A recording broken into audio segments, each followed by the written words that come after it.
बहुत सारे लोग जो है सर्वे का फॉर्म भरने में गलती कर रहे हैं कि केवाला ज़मीन का सर्वे का फॉर्म कैसे भरें और खतियानी ज़मीन का सर्वे का फॉर्म कैसे भरें। तो सबसे पहले मैं बता दूं आपको कि सर्वे का फॉर्म 3 प्रकार के हैं। देखिए, एक जो ये है प्रपत्र 2 है।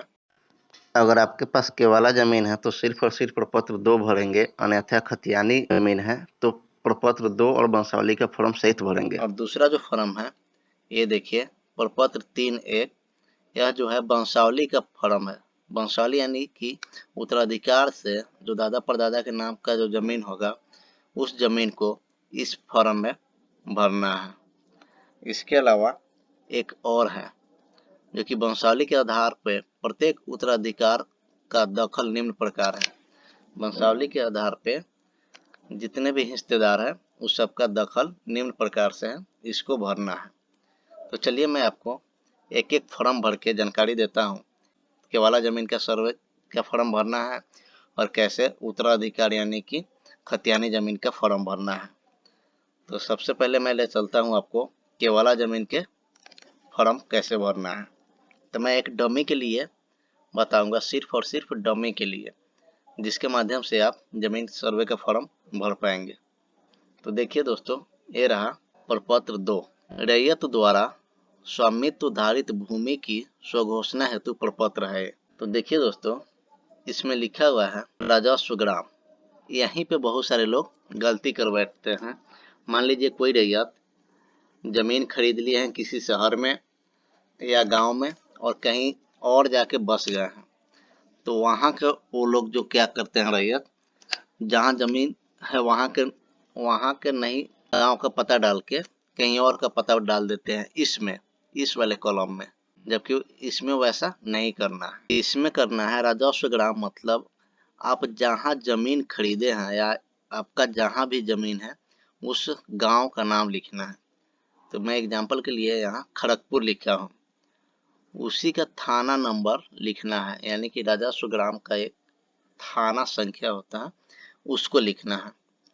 हल्का का नाम क्या है, उस राजस्व ग्राम के जो हल्का के नाम है उसको लिखना है।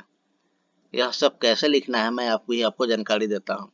पुलिस थाना यानी कि राजस्व ग्राम का जो पुलिस थाना है उसका क्या नाम है उसको लिखना है, अंचल लिखना है, जिला लिखना है। इस सब जो दोस्तों हैं, यह मौजा के जो जमीन है, जिस भी मौजा में जमीन है उसका डिटेल यहाँ पे भरना है, सिर्फ और सिर्फ जमीन के डिटेल भरना है। तो जब भी आप रसीद कटवाते होंगे तो वहाँ पे राजस्व ग्राम लिखा रहता है, वहीं पे थाना संख्या लिखा रहता है, वही रसीद पे हल्का नंबर भी लिखा रहता है, हल्का का नाम। तो दोस्तों आप अपने रसीद से या केवाला से देख के इसको आप फॉर्म में भर लेंगे। उसके बाद में आता है रैयत का नाम एवं पिता का नाम। ये देखिए, रैयत का नाम एवं पिता का नाम। यदि आपके पास केवाला ज़मीन है तो जिसके भी नाम से ज़मीन केवाला आप लिए हैं उसका नाम यहाँ डाल देंगे।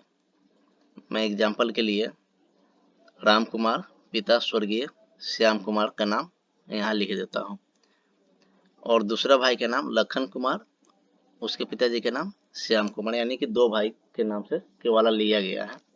अगर 3 भाई है तो 3 भाई, या 1 भाई है तो 1 भाई, 3 भाई है तो तीसरा भाई का नाम यहाँ लिख सकते हैं। सिंगल है तो सिंगल के लिए एक ही लिखेंगे। उसके बाद में अस्थाई पता। देखिए दोस्तों, यहाँ पे भी लोग बहुत सारे गलती कर बैठते हैं। अस्थाई पता कहने का मतलब कि किसी गांव में आप जमीन खरीदे हुए हैं और आप शहर में रहते हैं और शहर में आप परमानेंट रह गए हैं, वहाँ कहीं आधार कार्ड बनवा रखे हैं आपने, तो वहाँ का आपको यह पता डालना है इसमें, जहाँ पे आप निवासी बन गए हैं जिस भी गांव का, वहाँ का ये सब पता डालना है। पता इसमें संपूर्ण डालना है, ग्राम का नाम भी डालना है, पोस्ट का नाम भी डालना है, अंचल का नाम, थाना भी डालना है, जिला भी डालना है, और पिन कोड के साथ ये सब चीज़ लिखना है। क्योंकि जब इस ज़मीन को ऑनलाइन के माध्यम से खाता खोला जाएगा तो उसमें पिन कोड डालना अनिवार्य है। मान लीजिए आप एक केवाला में एक ही खेसरा लिए हुए हैं, कहने का मतलब एक प्लॉट, तो एक प्लॉट इस प्रकार से लिखेंगे अगर 2 प्लॉट लिखे हैं तो दूसरा के लिए यहाँ लिखेंगे एक ही फॉर्म में। 3 प्लॉट लिए हैं तो तीसरा के लिए यहाँ, 4 प्लॉट लिए हैं तो चारों के चौथा के लिए यहाँ। कहने का मतलब कि एक के वाला में जितने भी आप जमीन लिए हैं सबको इसमें फॉर्म भर सकते हैं। अगर दूसरा के वाला है तो उसके लिए दूसरा फॉर्म लगाएंगे। तो देखिए खाता संख्या, यानी कि आप अपने केवाला में देख लेंगे कि कितना खाता लिखा हुआ है, उसके अनुसार भरेंगे। और उसके बाद में खेसरा भी भरेंगे। उसके बाद में रकबा यहाँ लिखा हुआ है। देखिए दोस्तों, रकबा एकड़ और डिसमिल में हमेशा लिखना है, न कि काठा बीघा धूर में। ऐसा बिल्कुल भी नहीं करना है। जब भी जमीन का रकबा लिखेंगे आप एकड़ में लिखेंगे या तो डिसमिल में लिखेंगे। उसके बाद में मान लीजिए हम एग्जाम्पल के लिए लिख दिए। उसके बाद में चौहद्दी कॉलम में इस प्रकार से आपको बनाना है, उत्तर, दक्षिण, पूरब, पश्चिम। उत्तर में लिख देना है आपको जो भी आपके प्लॉट के उत्तर में है उसका नाम लिखना है। दक्षिण में जो भी आपके प्लॉट में है, पूरब में, पश्चिम में उस चौहद्दीदारों का नाम चौहद्दी में लिख देना है। और वह जमीन किस प्रकार का है, धनहर है, भीट है, बांसवाड़ी है, आवासीय है, व्यवसाय है, या किसी भी प्रकार का उसमें आप स्कूल चलाते हैं। जो भी जमीन पे आप उपयोग कर रहे हैं उस जमीन को, उसका किस्म लिख देना है यहाँ पे। और लगान आपको रसीद में देखेंगे तो रसीद में साफ साफ लिखा रहता है कि इस जमीन का सालाना लगान क्या है, उस सालाना लगान को लिखेंगे। जमाबंदी संख्या यहाँ पे देखेंगे। रसीद के राइट साइड में कॉर्नर में जमाबंदी संख्या लिखा रहता है, वहाँ से जाके आप जमाबंदी लिखेंगे। उसके बाद में देखिए यहाँ भूमि पर दावा का आधार। भूमि पर किस प्रकार से आप दावा कर रहे हैं, 2, 4, 5 प्रकार का दावा हो सकता है। या तो खतियानी जमीन हो सकता है, या केवाला हो सकता है, या भूदान से आपको मिला हो, या पर्चा जमीन मिला हो, या किसी ने आपको दान में दे दिया हो। उस प्रकार के जमीन को आप विवरणी यहाँ लिखेंगे। खतियानी है तो खतियान, केवाला है तो केवाला, भूदान से मिला है तो भूदान। अभियुक्ति में आपको किसी भी प्रकार का अगर केस चल रहा है, विवाद चल रहा है, उसको इसमें लिखना है। मैं एग्जांपल के लिए यहाँ बताया हूँ आपको, केस संख्या, दिनांक। अगर कोर्ट में केस चल रहा है तो उसको केस संख्या लिखना है, और कब उस केस को फाइल किया गया है उसका लिखना है। अगर विवाद आपसी विवाद है तो उसमें यहाँ पर लिखना है आपसी विवाद के कारण उस जमीन पे दखल कब्जा नहीं है, या जो भी है उस प्रकार से आप लिखेंगे। इसी प्रकार से देखेंगे दोस्तों, ये दूसरा खाता के लिए यहाँ है। अगर दूसरा खाता है यहाँ पे आपको तो इसको लिखेंगे यहाँ पे। उसी के वाला में 2 खाता खेसरा है तो उसके लिए फिर से यहाँ नीचे लिखेंगे, उसका खाता लिखेंगे यहाँ, खाता संख्या, फिर खेसरा संख्या। रकबा हमेशा एकड़ डिसमिल में लिखना है। उत्तर, दक्षिण, पूर्व, पश्चिम में जो चौहद्दीदार का नाम है यहाँ पे आपको दर्शा देना है। उसके बाद में किस्म जमीन का लिखना है, लगान लिखना है, जमाबंदी संख्या लिखना है, भूमि पर किस प्रकार दावा कर रहे हैं वो लिखना है। अगर अभियुक्ति में किसी प्रकार का लड़ाई झगड़ा है उस जमीन पे तो उसको उस रिगार्डिंग में आपको लिखना है, अन्यथा इसको छोड़ देना है। अब आते हैं यहाँ पे, देखिए मान लीजिए एक केवाला में 4 जमीन है, 4 प्लॉट है, चारों का खाता किसरा अलग अलग है। तो सबको लिखने के बाद में किसी में बसवाड़ी है, किसी में भीट है, किसी में धनहर है, किसी में आवासीय है, जो रहेगा वो आपको लिखना पड़ेगा। उसके बाद में यहाँ पे इस लाइन को जरूर लिखना है, नीचे बराबर का चिन्ह देके लिखना है आपको कि कुल रकबा जो चारों प्लॉट का है कितना हो रहा है। तो सबको जोड़ने के बाद में यहाँ लिख देना है आपको 2 एकड़ 13 डिसमिल, जो भी आपको आया उसको लिखना पड़ेगा। उसके बाद में देखिए यहाँ लिखा हुआ है, मैं घोषणा करता हूँ या करते हैं कि स्वघोषणा में दी गई प्रविष्टि मेरी हमारी जानकारी में सही है। स्वघोषणा में किसी प्रकार की गलत प्रविष्टि के लिए मैं या हम जिम्मेदार हूँ। देखिए, और नोट यहाँ जो लिखा हुआ है इसको बहुत ही सही तरीके से देखेंगे। नोट, इस प्रपत्र को 2 प्रतियों में दाखिल करें। कहने का मतलब जो भी ये फॉर्म भरे हैं आप, इसको 2 फॉर्म भरना है, ताकि जब भी आप एक फॉर्म जमा करने जाएंगे तो एक फॉर्म आपको दिया जाएगा रिसीविंग के लिए, और दूसरा भूमि सर्वेक्षण संबंधित सिविल कार्यालय में जमा होगा।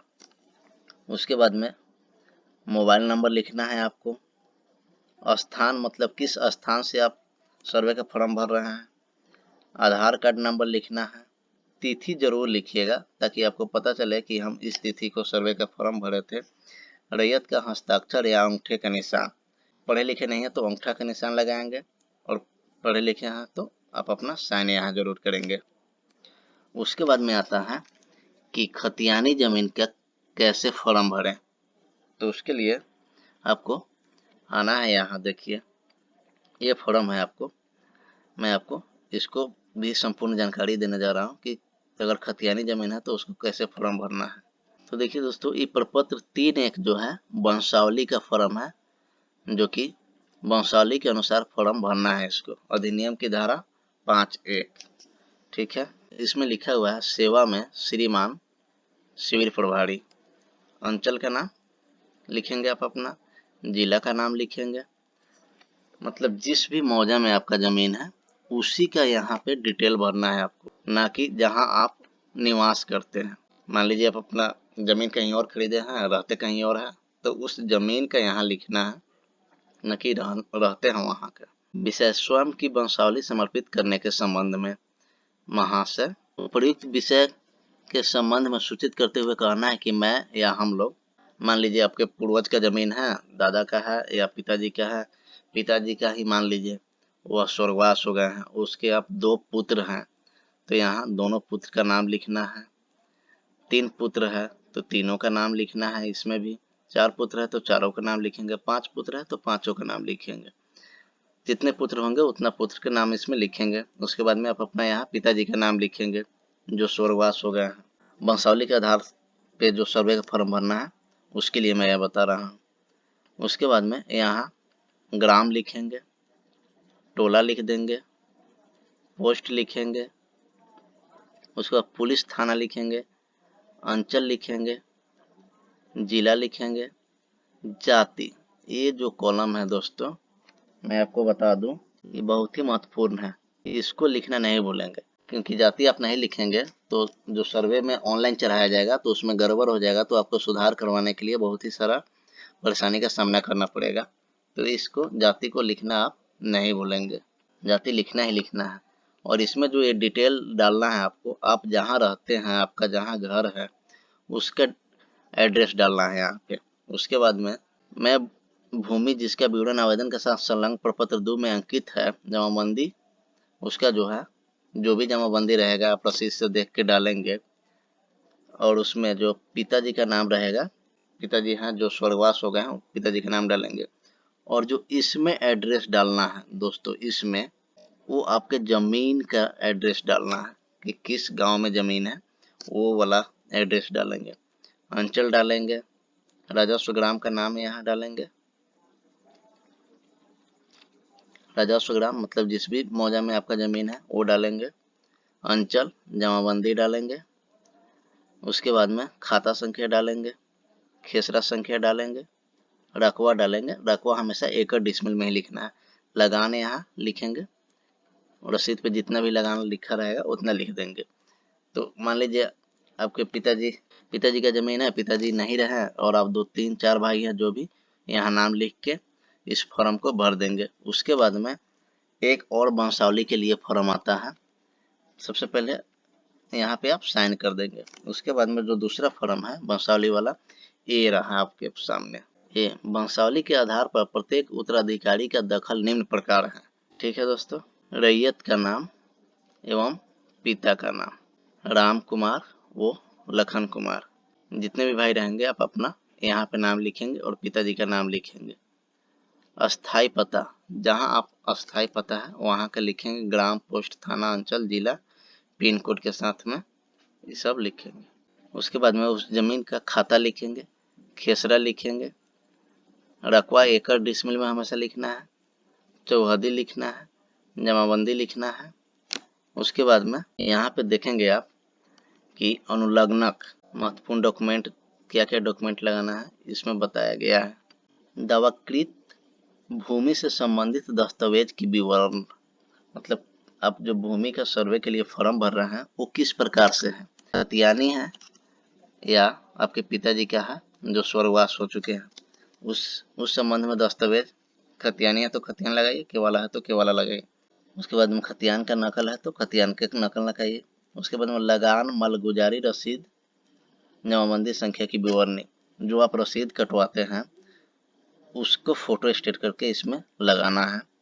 उसके बाद में मृत जमाबंदी रैयत की मृत्यु प्रमाण पत्र तिथि सहित, अगर आपके पास जो स्वर्गवास हो गए हैं उनका जमीन को जो आप बंटवारा कर रहे हैं आप अपने भाइयों में, उनकी मृत्यु प्रमाण पत्र है तो यथासंभव लगाना है। याचिकाकर्ताओं का मृतक का वारिस होने से संबंधित प्रमाण पत्र, मतलब यह कैसे स्पष्ट होगा कि यह जो जमीन है आप ही का है और आपके पिताजी का है जो कि स्वर्गवास हो गए हैं। तो इसके लिए वंशावली वंश वृक्ष होता है, उसको बनाएंगे आप लोग कि हाँ मेरे पिताजी का नाम ए था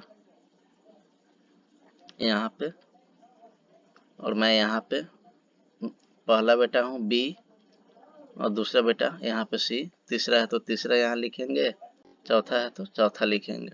इसके लिए वंश वृक्ष बनाना पड़ेगा। वही यहाँ लिखा गया है कि याचिकाकर्ताओं का मृतक का वारिस होने से संबंध में प्रमाण पत्र, अगर सक्षम न्यायालय का आदेश हो तो आदेश की सच्ची प्रति।